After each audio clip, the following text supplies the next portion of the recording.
Avant de commencer cette vidéo, sachez que j'ai sorti un jeu vidéo qui s'appelle Gearly 2 sur Google Play Store et Itch.io au prix de 2€, mais si vous souhaitez, vous pouvez quand même tester une version démo. Aussi, à la base, il devait avoir un joueur en carton, mais malheureusement, à cause de petits soucis, eh bien, je ne peux pas le faire. Et aussi, merci au site MLP, non pas Marine Le Pen, mais My Little Pony, qui m'a permis de visionner tous les épisodes de The Wall House et ainsi de vous montrer aussi les extraits. Bref, bonne vidéo.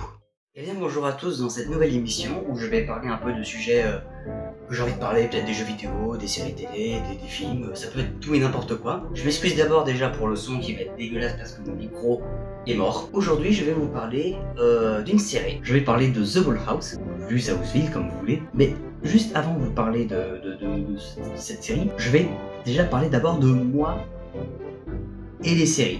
Enfin, mon rapport avec les séries. Alors faut savoir un truc, c'est que j'ai toujours été un gros fan de jeux vidéo, hein, il suffit de voir ma collection.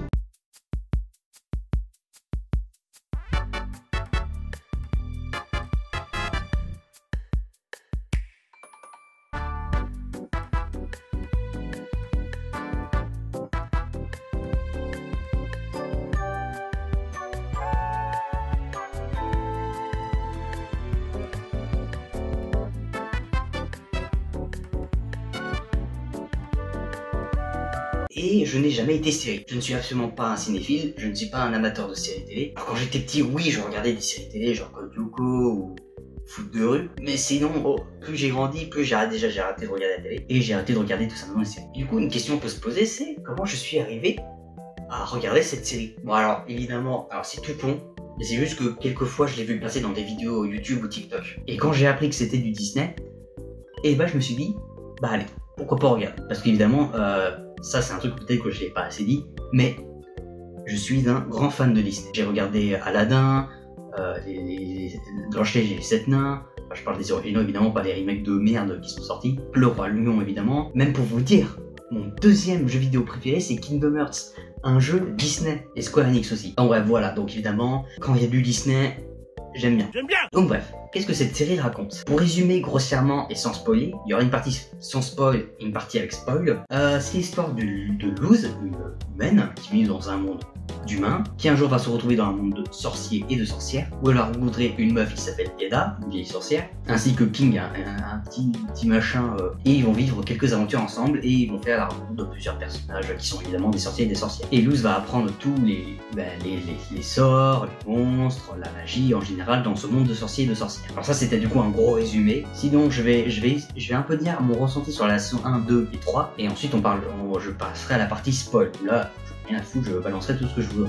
Et là certains vont peut-être réaliser un truc, mais la saison 3 n'existe pas, elle est jamais sortie. Alors, si, elle existe et elle est sortie. Seulement en anglais. Du coup j'ai dû mater les épisodes en VO. Même j'ai dû carrément mater certains épisodes de la saison 2 en VO, parce que certains, ceux-là n'étaient pas sortis en VF. Donc du coup ce qui fait qu'au début j'ai commencé en VF, et vers la fin j'ai dû commencer vers la VO. Ça me permet de me rendre compte de certains trucs. J'ai toujours trouvé que la VF était beaucoup mieux que la VF. Je trouve qu'en général la VF est très bien. Dans le cas de The Wall House, la VF et bof, je n'aime pas la VF. Je préfère beaucoup plus la VO. Les voix en VO sont beaucoup plus marquantes que la VF. Sinon graphiquement c'est beau, rien à dire, c'est bien. Pareil, l'histoire j'aime bien, alors que maintenant je suis pas un grand fan de sorcières et de sorciers ou de magie en général, mais pour le coup ça m'a bien accroché. La saison 1 je dirais qu'elle est plus là pour mettre l'ambiance de ce monde, la saison 2 serait plus pour les enjeux, et la saison 3, je sais pas vraiment quoi dire sans spoil, parce que c'est compliqué. D'ailleurs la saison 3 à la base aurait dû être plus longue, mais Disney a voulu l'annuler.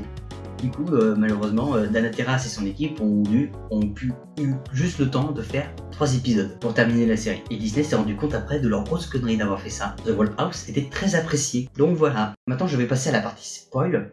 Donc, quittez la vidéo et allez regarder la série si vous n'avez jamais vu la série. Et je vous conseille d'aller la voir. Ou alors, si vous avez déjà vu la série et que vous voulez juste avoir mon avis en général, bah restez. Et ceux qui en ont rien à foutre, restez aussi. Pour résumer la saison 1, c'est là où on voit tout coup tous les personnages, donc Eda, King, qui est un titan, et ça je crois qu'on l'apprend plus tard. Évidemment Amity, on découvre aussi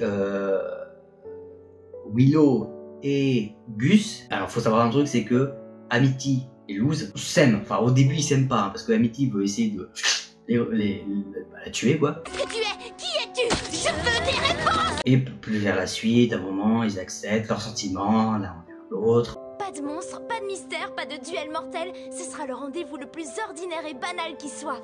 Et ce sera magnifique. Je sais.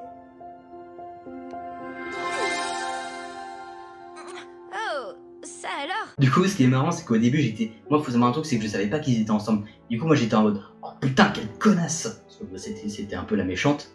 Et vers la fin, j'ai commencé à l'apprécier. Et en plus, même malgré que j'ai vu des extraits de la série sur TikTok, etc., je ne m'attendais absolument pas de les voir ensemble. Je vous assure que c'est vrai. D'ailleurs, finalement, le rôle du méchant a été redistribué à Borcha, qui est un autre personnage méchante. Sinon, la saison 1 est basique, rien à dire de plus. La saison 2, bah, c'est le moment où il y a forcément les enjeux avec Bélos, qui est le connard qui contrôle le monde et que c'est un tyran, le mec.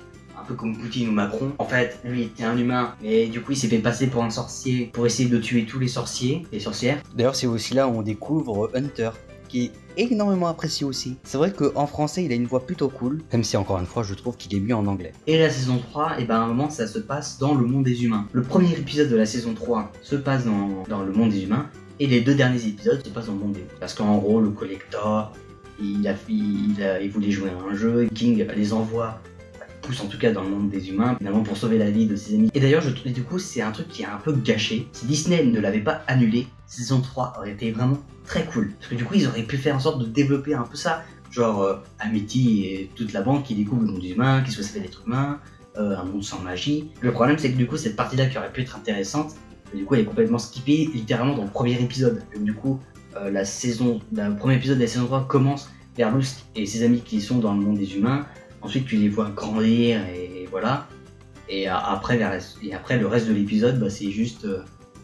c'est un épisode classique, quoi. Parce que j'ai oublié de le préciser, mais par exemple, la musique, elle est pas marquante, sauf le thème du collector. J'aime bien les personnages, j'aime bien l'ambiance en général. En globalité, sincèrement, j'aime cette série. Vraiment, c'est une de mes séries préférées. Mais, je pourrais pas vous dire pourquoi. Un jeu vidéo, je pourrais t'expliquer que c'est beau, que les contrôles sont bons, que l'histoire est bien. Or, pour cette série, techniquement, le seul truc qui marche pour cette série, c'est évidemment son histoire. Et j'aime bien son histoire. Je pourrais pas expliquer pourquoi. Comme je l'ai dit, je suis absolument pas dans ce délire de sorcière. Bref, voilà, c'était un petit épisode sur The Wall House. J'en ferai évidemment d'autres sujets. En commentaire, n'hésitez pas à me dire si vous voulez que je parle d'un autre sujet ou pas. N'hésitez pas à lâcher un pouce bleu, à vous abonner, à jouer à Girly 2 que j'ai sorti sur Google Play Store et itch.io. Bref, je vous dis à bientôt. Passez une bonne journée. Et au revoir.